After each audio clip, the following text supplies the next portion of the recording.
લોકરક્ષક તથા PSI ભરતીના form ભરવાનું આવતીકાલ 4 એપ્રિલથી શરૂ થશે, જે 30 એપ્રિલે પૂર્ણ થશે. આજે આપણે વિડીયોમાં ઉમેદવારોના કેટલાક પ્રશ્નોના અંગે માર્ગદર્શન આપવાનો પ્રયત્ન કરીશું. એમાં એક પરીક્ષાના શિડ્યુલની વાત કરશું.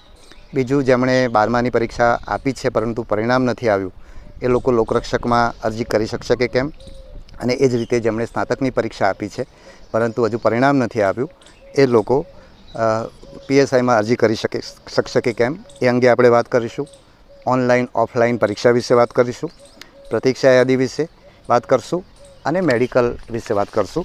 તો સૌથી પહેલાં આપણે પરીક્ષાના શિડ્યુલની વાત કરીએ. તો ઉમેદવારો તૈયારી કરતા હોય તો કેટલાક ઉમેદવારો નોકરીની સાથે તૈયારી કરતા હોય તો ક્યારે પરીક્ષા લેવાશે એની જો આપણે શક્ય એટલી વહેલી જાણ કરીએ તો ઉમેદવારોને એમના આગળના કાર્યક્રમનું આયોજન કરતાં ફાવે. નોકરી કરતાં કઈ રીતે તૈયારી કરવી કે નોકરી છોડીને તૈયારી કરવી, કેટલા સમય પહેલાં છોડવી વગેરેનું માર્ગદર્શન મળે, એટલા માટે આપણે પરીક્ષાની તારીખો વિશે વાત કરીશું. અને એમાં મેં ગઈકાલે મૂક્યું છે કે લોકરક્ષકની પરીક્ષા ટ્વિટર પર મેં ટ્વીટ કર્યું છે કે લોકરક્ષકની જે ભરતી પ્રક્રિયા છે મે 25માં પૂર્ણ થવાની શક્યતા છે અને પીએસઆઈની છે સપ્ટેમ્બર 25માં પૂર્ણ થવાની શક્યતા છે. તો આ કઈ રીતે થશે એની આપણે વાત કરીએ તો અત્યારે આપણે જ્યારે અને આપણે ઘણા બધા ઉમેદવારોના મનમાં એવો પ્રશ્ન થયો છે કે આ તો બહુ લાંબો સમય લાગી રહ્યો છે. તો હું એવો કોઈ વાયદો નથી કરવા માગતો કે હું તમને ટૂંકો વાયદો કરું અને પછી ખેંચાયા કરે. તમે ટૂંકા વાયદાને ધ્યાનમાં રાખીને તમે તમારું આયોજન કર્યું હોય અને પછી તમારે વધારે ને વધારે સમય જાય, એટલે એ રીતે હું નથી કરવા માગતો. એટલે આપણે શક્ય એટલી ઝડપ આપણે કરીએ છીએ અને ભૂતકાળમાં પણ આપણે કરી છે. ગયા વખતે આપણે લોકરક્ષકની જે ભરતી કરી એની અંદર ઓક્ટોબરના અંતની અંદર આપણે ફોર્મ ભરવાનું કામ પૂર્ણ થયું હતું. મને ખ્યાલ છે ત્યાં સુધી આઈ થિંક ઓક્ટોબરની મિડ નવેમ્બરમાં આપણું પૂર્ણ થયું હતું. 23 ઓક્ટોબરે આપણે જાહેરાત આપી હતી અને આપણે 3 ડિસેમ્બરે એની શરૂ કરી દીધી હતી શારીરિક કસોટી. તો આ વખતે પણ આપણે જ્યારે આ નિયમો બન્યા એટલે બીજા જ દિવસે આપણે જાહેરાત આપી દીધી છે. તલાટીની મતલબ જુનિયર ક્લાર્કની જે જાન્યુઆરી 31મી પરીક્ષા રદ થઈ હતી એ આપણે 9મી એપ્રિલે એ પરીક્ષા લઈ લીધી. એ જ રીતે તલાટીની ઘણા સમયથી પરીક્ષા બાકી હતી તો 9મી એપ્રિલે એક મોટી પરીક્ષા લીધા બાદ 7મી મેએ આપણે ઝડપથી બીજી પરીક્ષા લઈ લીધી. આવી બે મોટી પરીક્ષા એક બોર્ડ નજીકના સમયમાં લે એવું બહુ ગુજરાતમાં બન્યું નથી. એટલે આપણે બધી જ ઝડપ કરવા માગીએ છીએ અને એ તમને જોવા મળશે. એટલે આપણે આની વાત કરીએ તો 8મી એપ્રિલે આપણે 8મી માર્ચની આજુબાજુ આપણું જ્યારે નિયમો બન્યા એટલે બીજા દિવસે આપણે જાહેરાત આપી દીધી. આપણે જ્યારે અરજીઓ મંગાવીએ ત્યારે એની જે ફી ભરવાની હોય છે એના માટે આપણે સ્ટેટ બેંકની સાથે જે એને કનેક્ટ કરવાનું હોય છે એની અંદર સારો એવો સમય લાગે છે. અમને એવું હતું કે 31મી માર્ચ સુધી એ થઈ જશે, છતાં પણ અમે 3-4 દિવસ વધારે રાખ્યા. તો આજે એ પ્રક્રિયા પૂર્ણ થઈ છે એટલે આવતીકાલે આપણે એ કામ શરૂ કરી શકીશું. એટલે આપણે એમાં પણ કોઈ સમય બગાડ્યો નથી. 30મી એપ્રિલ સુધી આપણે ફોર્મ ભરવાનો સમય આપ્યો છે એટલે એટલા સમય આપવો જરૂરી હતો. 30મી એપ્રિલે આપણે જો ફોર્મ ભરવાનું પૂરું થાય તો એનો ડેટા પ્રોસેસિંગને એ બધું કરીએ તો અને એના માટેના ગ્રાઉન્ડ તૈયાર કરવા પડે, એને તાલીમ આપવી પડે, કોલ લેટર ઇસ્યુ કરવા પડે 10 દિવસ પહેલાં. એ બધું કરવાની અંદર લગભગ 25 દિવસ જેટલો સમય જાય. એટલે આપણે 25મી મેએ પરીક્ષા શરૂ કરી શકીએ. એ વખતે ભર ઉનાળો હોય એટલું જ નહીં, 25 મેએ પરીક્ષા શરૂ કરીએ તો 5, 7, 10, 15 જૂનની આસપાસ ગુજરાતમાં ઘણા બધા વિસ્તારમાં, સૌરાષ્ટ્રમાં 5 જૂનથી 10 જૂનની વચ્ચે, 15 જૂનની વચ્ચે વરસાદ આવતો હોય છે. એટલે એ આખું આપણે ભરતીની પ્રક્રિયા શારીરિક કસોટીની પૂર્ણ ના કરી શકીએ. આપણે ભર ઉનાળામાં શરૂ કરીએ અને આખું વાતાવરણ બદલાતું રહે એટલે આપણે ત્યારે શરૂ ના કરી શકીએ. ચોમાસું આપણું 15 સપ્ટેમ્બરની આજુબાજુ પૂરું થતું હોય છે એટલે એના પછી આપણે શરૂ કરી શકીએ. પણ એ વખતે પણ ભાદરવા મહિનામાં ઘણી સારી એવી ગરમી હોય છે એટલે જો આપણે ઓક્ટોબરમાં શરૂ કરીએ તો આપણે નવેમ્બર અંત સુધીમાં પૂરું કરી શકીએ. પણ મારી જે સમજ છે, કારણ કે અત્યારે તમે બધા ઉત્સાહમાં છો કારણ કે તમને ગ્રાઉન્ડ પર દોડવાનું શરૂ નથી થયું. દોડો ત્યારે તમે જ પછી પ્રશ્ન લઈને આવતા હો છો. ગયા વખતે આપણે જ્યારે લોકરક્ષકની ભરતી કરી ત્યારે આપણે એવું રાખ્યું હતું કે સવારે 7 વાગે આપણે ટેસ્ટ શરૂ કરીશું જેથી કરીને અજવાળામાં વિડીયો બરાબર આવે અને કોઈ પ્રશ્ન, કોઈને કોઈ રજૂઆત હોય તો એ ચેક કરીને આપણે ઉમેદવારને બતાવી શકીએ. અમે પણ એની એક્ઝામિન કરી શકીએ. પણ ઉમેદવારો ખૂબ જ વહેલા આવી જતા હતા અને મારા પોલીસ અધિકારીઓ કર્મચારીઓ જેમણે ગ્રાઉન્ડ ઉપર કામ કર્યું છે એને મારે ખાસ દાદ આપવી જોઈએ કે એમણે આખી પ્રક્રિયા બહુ વહેલી શરૂ કરી અને 7 વાગ્યાના બદલે અંધારામાં એમણે એ પ્રમાણે લાઇટિંગ ગોઠવ્યું જેથી કરીને વિડીયો બરાબર આવે અને સાથે સાથે બહુ પરીક્ષા વહેલી શરૂ થઈ જાય. અને મોટાભાગના કેન્દ્રો પર 8:30 વાગ્યાની આજુબાજુ પરીક્ષા પૂરી થતી હતી, છતાં પણ ઉમેદવારોની અમારી પાસે રજૂઆત આવતી હતી કે અમને મોડું દોડવું પડ્યું, અમને તડકો થઈ ગયો. અને તમારી જાણ માટે આપણે એ જ્યારે પરીક્ષા લઈ રહ્યા હતા એ 3 ડિસેમ્બરથી 29 જાન્યુઆરીની વચ્ચે આપણે પરીક્ષા લઈ રહ્યા હતા. ગુજરાતમાં 25 ડિસેમ્બરની આજુબાજુ શિયાળો શરૂ થાય છે. એટલે શિયાળાના આગળના શિયાળો પીક ઉપર હોય છે. 25 જાન્યુઆરીએ કાશ્મીરમાં અને ત્યાં બધે બરફ વરસતો હોય છે. ત્યાં વખતે ગુજરાતમાં સૌથી વધારે ઠંડી ત્યારે શરૂ થાય છે. એના આગળનો ભાગ અને ફેબ્રુઆરીમાં ગરમી શરૂ થાય એના એટલે ટૂંકમાં 25 ડિસેમ્બરની આગળ 1 મહિનો અને પાછળ 1 મહિનો એ પ્રકારે પરીક્ષા ગોઠવી હતી. એવી ઠંડીની સિઝનમાં પરીક્ષા ગોઠવી હતી. છતાં પણ અમારી પાસે એવી રજૂઆત આવતી હતી. એટલે મે મહિનામાં શરૂ કરીએ કે ઓક્ટોબરની ગરમીમાં શરૂ કરીએ. બીજો એક પ્રશ્ન એવો રહેતો હોય છે કે ગઈ વખતે આપણે જ્યારે પરીક્ષા લીધી ત્યારે લગભગ 3-4 એવી ઘટનાઓ બનેલી. એક કિસ્સાની અંદર એક ઉમેદવાર મને ખ્યાલ છે ત્યાં સુધી મૃત્યુ થયું હતું એનું, અને બીજા 2-3 કિસ્સાની અંદર હાર્ટની સિરિયસ ટ્રબલ થઈ હતી ને આપણે એમને તરત જ હોસ્પિટલમાં લઈ ગયા અને એમને આપણે બચાવી શક્યા. હવે એ ઉમેદવારો પૂરતી તૈયારી કર્યા વિના આવ્યા હતા એવો મને ખ્યાલ છે. ખાસ એક કિસ્સામાં તો મને બરાબર યાદ છે કે એણે આ પહેલાં ક્યારેય દોડ્યા જ નહોતા અને એકસાથે ગ્રાઉન્ડ ઉપર સીધા દોડવા આવી ગયા અને એને હાર્ટની કોઈ મુશ્કેલી હશે ને એના કારણે પ્રશ્ન થયો. પણ આવું જો ગરમીના સમયમાં આપણે કરવા જઈએ તો આ મુશ્કેલીઓ વધી શકે અને કોઈનો જીવ ના જાય એની આપણે કાળજી રાખવી પડે. બીજું, ગરમીનો સમય હોય ત્યારે પછી તમને સવારે 8 વાગે અને સવારના 6 વાગ્યાની વચ્ચે ગરમીનો ઘણો મોટો ફરક પડતો હોય છે અને એના કારણે જેમ બેચ મોડી થાય એમ ફેલ્યોર થવાની શક્યતા વધારે રહેતી હોય છે. એટલે સવારના 8:30 સુધી પરીક્ષા પૂરી કરી શકીએ અને ગરમીથી ઓછામાં ઓછી ગરમીમાં પૂરી કરી શકીએ એ રીતે આપણે આયોજન કરવા માગીએ છીએ. એટલે કાં તો આપણે ઓક્ટોબરમાં કરીશું જો ત્યારે ગરમી ઓછી હશે તો, નહીંતર આપણે દિવાળી 1 નવેમ્બરે છે એટલે 15 નવેમ્બરે આપણે આ પરીક્ષા શરૂ કરશું. અને આપણે કેટલી અરજી આવે છે એના આધારે આપણને ખબર પડશે કે કેટલો સમય આપણે આ પરીક્ષા લેવામાં થશે. ગયા વખતે 3 ડિસેમ્બરથી 29 જાન્યુઆરી એટલે લગભગ 2 મહિના જેટલો સમય હતો. આ વખતે આપણે જે સંમતિપત્રકની પ્રથા શરૂ કરી છે એટલે આપણે જો સંમતિપત્રક એડવાન્સમાં માગશું તો કદાચ આ સંખ્યા ઘટશે તો આપણે નવેમ્બરની 15 તારીખથી ડિસેમ્બરના અંત સુધીમાં આપણે એમની તમારી શારીરિક કસોટી પૂરી કરી શકીશું એવું મને લાગે છે. જો સંમતિપત્રકના માધ્યમથી આપણે કરીએ તો આપણને કદાચ 15 દિવસ આપણે એમાં બચાવી શકશું. એટલે ડિસેમ્બર અંતની અંદર આપણે જ્યારે શારીરિક કસોટી પૂર્ણ થઈ જાય તો જાન્યુઆરી અંતની અંદર આપણે PSI અને લોકરક્ષક જાન્યુઆરી અંત એટલે ટૂંકમાં જાન્યુઆરી એન્ડથી માંડીને જાન્યુઆરી 30 તારીખથી માંડીને 15મી માર્ચે જ્યારે 10મા-12માની બોર્ડની પરીક્ષા શરૂ થાય એ પહેલાં આપણે PSI અને લોકરક્ષક બંનેની પરીક્ષા આપણે લેખિત પરીક્ષા લઈ શકશું એવું મને લાગે છે. હવે આપણે લોકરક્ષકની અલગ વાત કરીએ અને PSIની અલગ કરશું. તો લોકરક્ષકની આપણે ધારો કે ફેબ્રુઆરીની 15 તારીખની આજુબાજુ આપણે લીધી હોય તો આન્સર કીને બધું ફાઇનલ કરવામાં લગભગ 3-4 અઠવાડિયાનો સમય જતો હોય છે. એટલે માર્ચની 15 તારીખની આજુબાજુ આપણે એ કામ આન્સર કી ફાઇનલ કરીએ અને એ પછી આપણે જ્યારે રિઝલ્ટ ડિક્લેર કરીએ છીએ ત્યારે પછી 15 દિવસ આપવાની એવી જોગવાઈ છે કે જેમાં તમે તમારા ઓબ્જેક્શન રજૂ કરો છો. એટલે માર્ચની 30 તારીખ આવી ગઈ અને જ્યારે આપણે માર્ચની 30 તારીખની આજુબાજુ આપણે ફાઇનલ પરિણામ જાહેર કરીએ અને દસ્તાવેજ ચકાસણીની કામ કરવાની અંદર એના કોલ લેટર ઇસ્યુ કરવાના થાય છે જેની અંદર 10 દિવસનો સમય જતો હોય છે અને દસ્તાવેજ ચકાસણીની અંદર લગભગ 15 દિવસ જેવો સમય જતો હોય છે અને દસ્તાવેજ ચકાસણી થઈ ગયા પછી પરિણામ જાહેર કરવામાં એટલે આજે 30મી માર્ચે આપણે પરિણામ જાહેર કરીએ તો 30મી એપ્રિલ સુધીમાં આપણે એ પ્રક્રિયા પૂરી કરીએ અને મેમાં આપણે ફાઇનલ મેરિટ લિસ્ટ આપીને લોકોને નિમણૂક પત્ર આપી શકીએ એવું અત્યારે જે આયોજન અમારું છે એ પ્રમાણે આ રીતે. હવે PSIની વાત કરીએ તો PSIની પણ 15 ફેબ્રુઆરીની આજુબાજુ આપણે પરીક્ષા લઈએ તો એની અંદર 2 પેપર છે. એક જે ભાગ છે ઓબ્જેક્ટિવ ટાઈપ છે અને બીજો નિબંધલક્ષી છે. એક હેતુલક્ષી છે, બીજો નિબંધલક્ષી છે. હેતુલક્ષી પરીક્ષાની અંદર જે લોકો પાસ થાય એના નિબંધલક્ષી પ્રશ્નપત્ર તપાસવાના છે. એટલે નિબંધલક્ષી પ્રશ્નપત્ર એટલે કે ગુજરાતી અને અંગ્રેજીનું પ્રશ્નપત્ર કે જેમાં તમને લાંબુ લખવાનું છે અને એનું એટલે કે આપણે 15 ફેબ્રુઆરીની આજુબાજુ એ પરીક્ષા લઈએ તો આપણે એની અંદર પણ આન્સર કીને બધું ફાઇનલ જે હેતુલક્ષી પ્રશ્નપત્ર છે એની આન્સર કી આપણે ફાઇનલ કરીએ એટલે 15મી માર્ચ સુધીમાં આપણે એનું પહેલા ભાગનું પરિણામ જાહેર કરીએ અને એમાં જે લોકો પાસ થયા છે એના પછી નિબંધલક્ષી જે પ્રશ્નપત્ર ગુજરાતી અંગ્રેજી ભાષાનું છે તપાસવાનું થાય. એટલે 15 માર્ચે આપણે એમનું પરિણામ જાહેર કરીએ તો અત્યારની જોગવાઈ એવી છે કે જે લોકોનું એમાં પાસ થાય છે પરીક્ષા બધાની લેવાની છે, નિબંધલક્ષી પ્રશ્નપત્ર પણ બધાનું લેવાનું છે અને એમાંથી જે લોકો પાસ થાય છે એ લોકોના જ પ્રશ્નપત્રો તપાસવાના છે.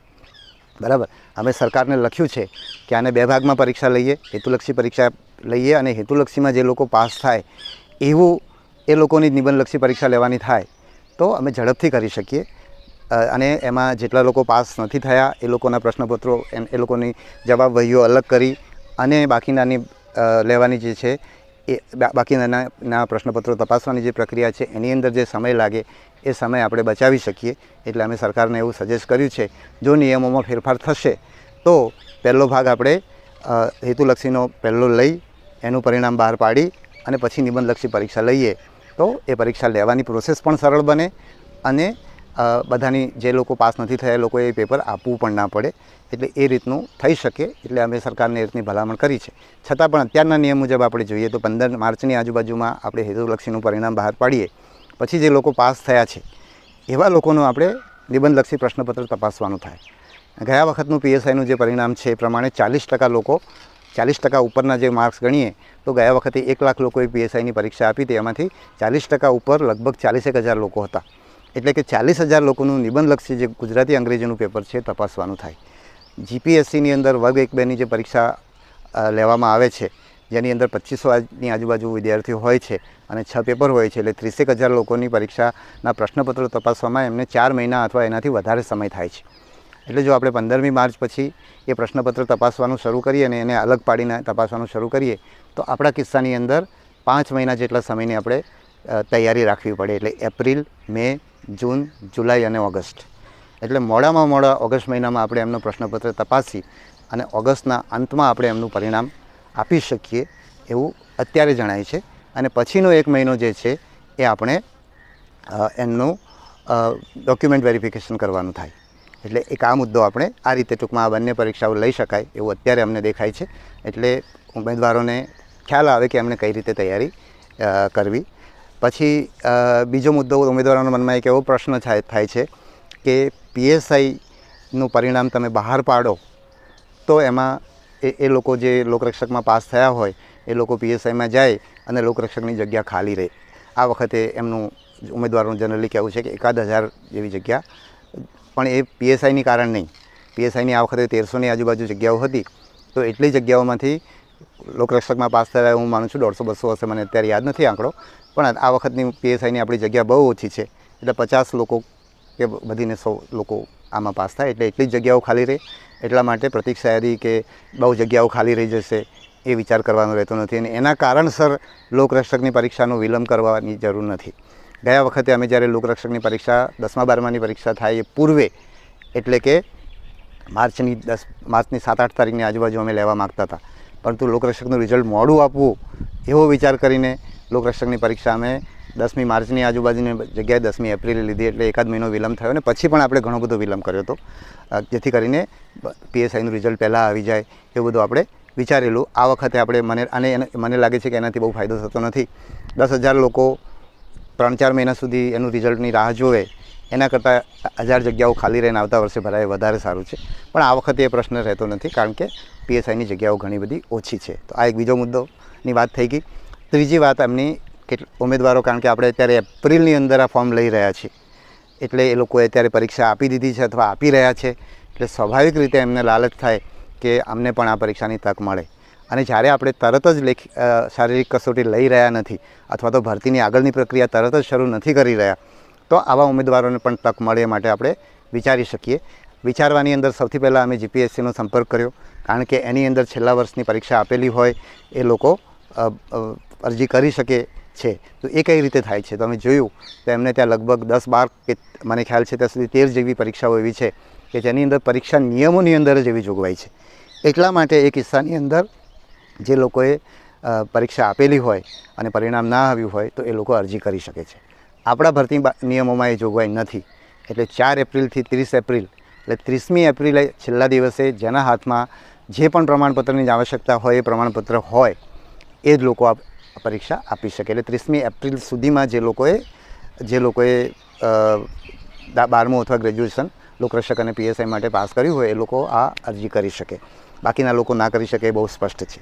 એટલે આવા ઉમેદવારો રહી ના જાય એટલા માટે મેં એવો વિચાર કર્યો છે કે ઓગસ્ટ-સપ્ટેમ્બરમાં આપણે જ્યારે ઓક્ટોબરમાં કે નવેમ્બરમાં શારીરિક કસોટી લેતા હોય એ પૂર્વે આપણે ફરીવાર એકવાર એપ્લિકેશન મંગાવીએ તો આવા જે ઉમેદવારો છે કે જે અત્યારે પરીક્ષા આપી રહ્યા છે એ લોકો પાસ થઈ જાય અને એમને ફાયદો થાય. હવે આમાં તમે વિચારો કે જે લોકો અત્યારે આપણે ધારો કે ઓક્ટોબરમાં જ કે ઓગસ્ટમાં જ જો આપણે ફોર્મ મંગાવ્યા હોત તો અત્યારે કેટલાક લોકો એવા હોત કે જેની ઉંમર વધી જાત, એ લોકો તકથી વંચિત થઈ જાત. હવે આપણે જો ઓગસ્ટમાં ફોર્મ મંગાવીએ છીએ તો એ લોકો તકથી વંચિત થતા નથી. જે લોકોએ અત્યારે પરીક્ષા આપી છે એ લોકોને વધારાની તક મળે છે. એક તમે PSIમાં કેટલાક લોકોની રજૂઆત આવે છે કે અમને લોકોને 21 વર્ષ પૂરા થયા નથી એટલે અમને તક મળતી નથી. તો એવા લોકો છે કે જેને ઓગસ્ટમાં 21 વર્ષ પૂરા થાય એ લોકોને પણ તક મળી જશે. એટલે એક આવું વિચાર્યું છે. પણ જે લોકો અત્યારે લાયક છે એ લોકોએ અત્યારે ફોર્મ ભરવાનું છે. એ લોકોને ત્યારે ફોર્મ ભરવાનું તક મળશે નહીં. જે લોકોએ આ વર્ષે પરીક્ષા આપેલી છે અને એવા જ લોકોને આ તક મળશે. એટલે જે લોકો અત્યારે લાયકાત ધરાવે છે એ લોકોએ અત્યારે ફોર્મ ભરી દેવાનું. આવતીકાલે 4 એપ્રિલે શરૂ થાય છે. વહેલામાં વહેલી તકે ભરી દેવાનું. છેલ્લા દિવસ સુધી રાહ નહીં જોવાની. ગયા વખતે પણ લોકરક્ષકમાં મને યાદ છે કે છેલ્લા દિવસે ઘણા લોકો રહી ગયા હતા. એટલે છેલ્લે કોઈ એક્સટેન્શન મળશે નહીં. એટલે જે લોકો અત્યારે લાયક છે એ લોકો વહેલામાં વહેલી તકે ફોર્મ ભરી દે. જે લોકોએ પરીક્ષા આપી છે એના માટે મારી ઈચ્છા મુજબ મારી સમજ છે કે ઓગસ્ટમાં અમે એક વિન્ડો ખોલીશું અને એ લોકો ત્યારે અરજી કરી શકશે. ધારો કે કોઈ અત્યારે સ્નાતકની પરીક્ષા આપી છે, લોકરક્ષક માટે લાયક છે, તો એને અને લોકરક્ષકની ભરતીમાં એ ભાગ લેવા માગે જ છે, તો અત્યારે એને લોકરક્ષકનું ફોર્મ ભરી દેવાનું રહેશે. માત્ર સ્નાતકનું ફોર્મ એટલે કે PSI માટેનું ફોર્મ જ એને ભરવા માટે ઓગસ્ટમાં તક મળશે. એટલે એક આ બીજી વાત થઈ ગઈ. તો આ મુદ્દાની પણ હવે તમને સ્પષ્ટ સમજ થઈ ગઈ હશે. એટલે એવા ઉમેદવારો કે જેમને ઓગસ્ટમાં અત્યારે 12માની પરીક્ષા કે સ્નાતકની પરીક્ષા આપી દીધી છે, તો એમણે પણ જો આગળ આ ભરતીમાં ભાગ લેવો હોય તો એમને તક મળવાની છે. તો એ લોકો એમનો અભ્યાસ કરવાનો ચાલુ કરી દે. ઓનલાઈન ઓફલાઈન પરીક્ષા વિશે ઉમેદવારો પૂછતા હતા, એટલે એ નિર્ણય પણ અમે ઝડપથી કરી દીધો છે, જેથી ઉમેદવારોને પરીક્ષાની તૈયારી કરવાની ખબર પડે. અમે કર્યો છે આ રીતે વિચાર કરીને કર્યો છે કે ઓનલાઈન પરીક્ષા અને ઓફલાઈન પરીક્ષા બંને પરીક્ષામાં સલામતીની ઘણી બધી ધ્યાન રાખવાનું હોય છે. એટલે કોઈ એવું માનતું હોય કે ઓનલાઈન પરીક્ષા બહુ સલામત છે અને ઓફલાઈન પરીક્ષા સલામત નથી, તો એવું નથી. ઓનલાઈન પરીક્ષાની અંદર પણ ઘણી બધી કાળજી રાખવાની હોય છે. અને ભૂતકાળની અંદર ગુજરાતમાં એવી ઘટનાઓ આપણે ત્યાં બનેલી છે, અન્ય રાજ્યોમાં પણ બનેલી છે. એટલે એ પણ બહુ કાળજી માગી લે છે. એટલું જ નહીં, પરીક્ષા કેન્દ્રોમાં, ઓફલાઈન પરીક્ષા કેન્દ્રમાં સરકારી તંત્ર એમાં કામે લાગેલું હોય છે અને અમને એ સરકારી તંત્ર પર વધારે ભરોસો છે. જ્યારે ઓનલાઈન પરીક્ષાની અંદર એ આપણે કોઈ કંપનીને આપીએ છીએ જેમાં સરકારની ભૂમિકા ઓછી રહેતી હોય છે. બીજું, લાંબા સમય સુધી એ પરીક્ષા ચાલતી હોય છે. લાંબા સમય સુધી એની પરીક્ષા કેન્દ્ર પર પણ સલામતી રાખવી વધારે મુશ્કેલ થાય છે, એવી મારી સમજ છે. એટલે એ રીતે પણ. ત્રીજું, ઉમેદવારોને એક સરખા પ્રશ્નપત્રો નથી મળતા. એ ઉમેદવારીની જે રજૂઆત છે એ રજૂઆત દૂર થઈ જાય. ચોથું, ઓનલાઈન પરીક્ષાઓ પણ સારી રીતે JEE બધી પરીક્ષાઓ લેવાતી હોય છે, પણ એના જે પ્રશ્નપત્રની ગુણવત્તા માટે એમણે જે માળખું આખું એમણે જે તૈયાર કર્યું હશે, મેં એ બધાનો અભ્યાસ કર્યો છે. એટલે એવું માળખું અત્યારે આપણી પાસે ઉપલબ્ધ નથી. એટલે આપણે કોઈ પ્રાઇવેટ એજન્સીને પ્રશ્નપત્રો બનાવવા આપીએ અને એમાં અપડાઉન બધાની ડિફિકલ્ટી લેવલ સરખું હોય ના હોય, એના કારણે ઉમેદવારોમાં જે અસંતોષ થાય, અન્યાયની લાગણી થાય, એવું ના થાય. બધાને સરખી તક મળે અને જે પ્રશ્નપત્ર છે એ પણ સારી ગુણવત્તાનું પ્રશ્નપત્ર હોય. એટલે સરકારની અંદર જે ભરતી પણ થાય એ સારા ઉમેદવારોની ભરતી થાય.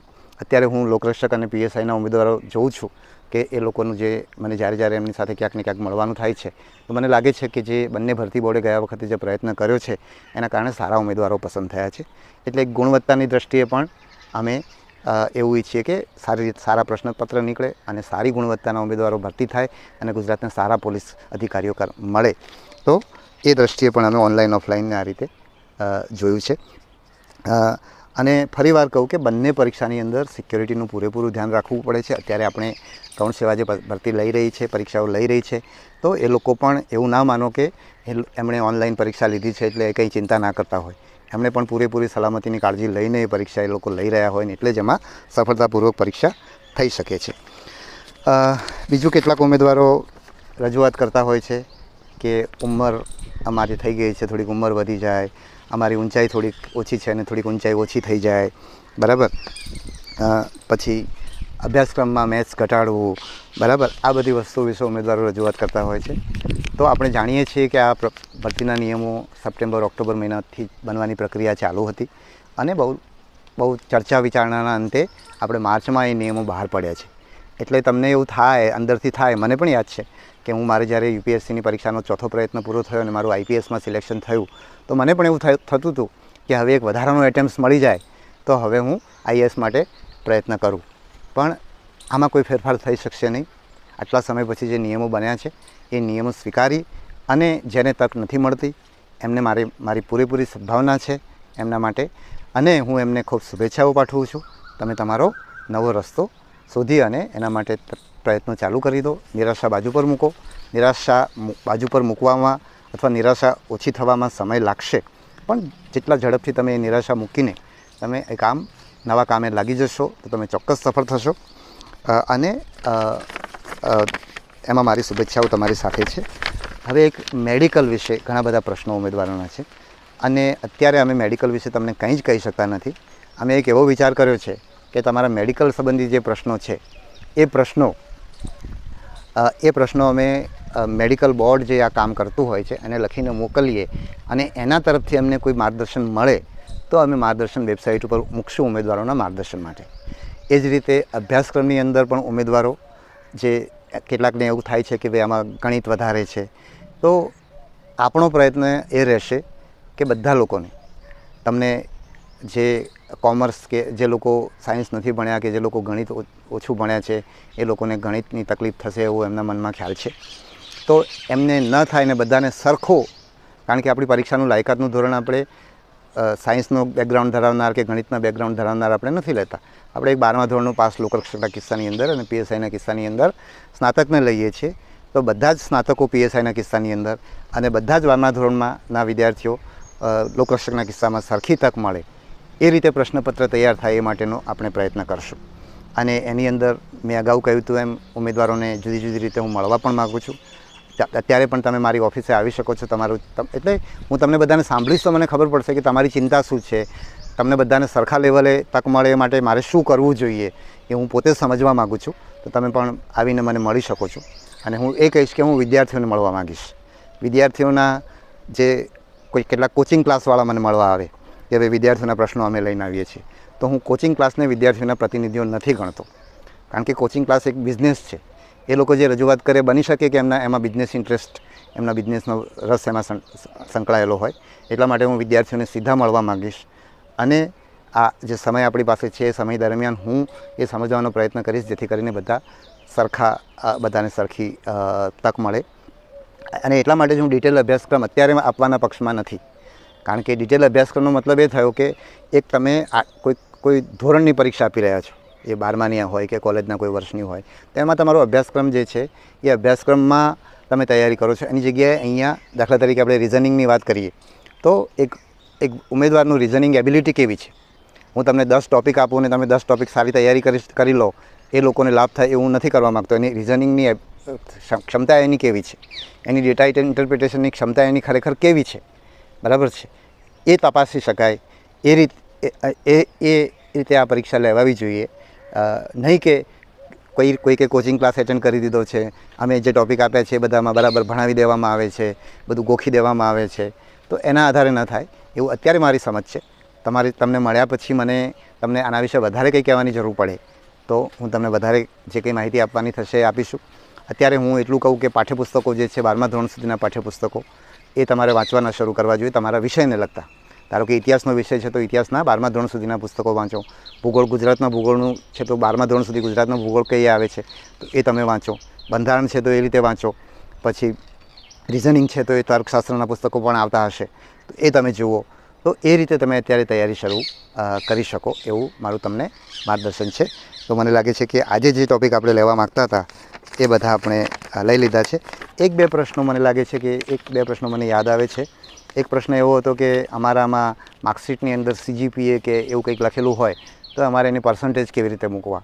તો એની અંદર તમારી માર્કશીટ છે એમાં પાછળના ભાગે લખેલું હોય છે કે આટલાથી આટલા CGPA અને આટલા પર્સન્ટેજ ગણાય, તો એ પર્સન્ટેજ તમારે મૂકવાના છે.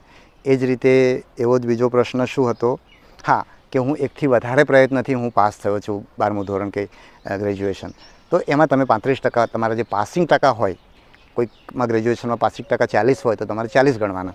કારણ કે એમાં તમે એક વિષય જુદા 2 વખત પાસ કર્યો હોય એવું બની શકે, તો ત્યાં તમે પાસિંગ પર્સન્ટેજ તમારે લખવા જોઈએ. જો પાસિંગ કેટલીક જગ્યાએ 40% હોય છે, કેટલીક જગ્યાએ 35% હોય છે, તો એ તમારે લખવાના. બીજું, એ લખવાથી કોઈ ફરક એટલા માટે નથી પડતો કે તમે 12મામાં કેટલા ટકા મેળવ્યા છે કે તમે ગ્રેજ્યુએશનમાં કેટલા ટકા મેળવ્યા છે, એનાથી તમારું મેરિટ નક્કી નથી થતું. સિવાય કે જ્યાં ટાઈ થતી હોય, ખાસ કરીને લોકરક્ષકના કિસ્સાની અંદર જ્યાં ટાઈ થતી હોય ત્યાં આપણે તમારા એ ધોરણોના માર્ક્સ ગણવાના છે. તો સ્વાભાવિક છે કે જે લોકો 1થી વધારે પ્રયત્ન કર્યા હોય તો એને મિનિમમ માર્ક્સ જ ગણાય. ધારો કે કોઈ વિદ્યાર્થીએ 40% સાથે પરીક્ષા પાસ કરી છે પહેલાં પ્રયત્ને, અને બીજા વિદ્યાર્થી ભલે એના ગુણ વધારે છે એટલા કરતાં મોટાભાગના વિષયમાં, પણ એક વિષયમાં એ નિષ્ફળ ગયો છે અને એને 2 પ્રયત્નો કર્યા છે, તો સ્વાભાવિક રીતે જે બીજા 2 પ્રયત્નોવાળા વિદ્યાર્થીના ગુણ પેલા કરતાં ઓછા ગણાય, કારણ કે એક પ્રયત્ન એ પરીક્ષા પાસ નથી કર્યો. પણ એ બહુ રેર કેસમાં જ્યારે બંનેના સરખી ઉંમર ને એ બધું હોય, ઉંમર ઊંચાઈ એ બધું, ત્યારે એ પ્રશ્ન આવે છે, બાકીના બધા કિસ્સામાં આવતો નથી. અને એ વખતે તમે કયા માર્ક્સ લખ્યા છે એના કરતાં ખરેખર શું છે એ ડોક્યુમેન્ટ વેરિફિકેશન વખતે અથવા તો રિઝલ્ટ બનાવતી વખતે એ વસ્તુ અમારે ધ્યાનમાં લેવાની થશે. તો એ વખતે અમે તમારા એ દસ્તાવેજ મંગાવીશું. તો આ રીતે મને લાગે છે કે અત્યાર સુધીના પ્રશ્નો મેં કવર કર્યા છે. આવતીકાલે જ્યારે આ શરૂ થઈ રહ્યું છે, અમે 4 તારીખ રાખવાનું અમારું એક એવું પણ હતું કે આપણે ત્યાં સૂત્ર છે કે વિદ્યારંભ ગુરુ શ્રેષ્ઠો, એટલે ગુરુવારે કોઈ પણ વિદ્યાનું કામ સારું. તો એ રીતે પણ અમારી તારીખ 31 હતી, અમે 4 તારીખ રાખી, જેથી કરીને 3-4 દિવસ તૈયારી માટે પણ મળે વધારે, અને અમે એવું ના થાય કે અમારે પાછળથી પાછી ઠેલવી પડે. એ રીતે પણ અમે 4 તારીખ રાખી હતી. 4 તારીખે ગુરુવાર છે. તમે લોકો બધા શુકન કરો, સરસ તૈયારી કરો, ખૂબ સફળ થાવ એવી મારી શુભેચ્છાઓ. ધન્યવાદ.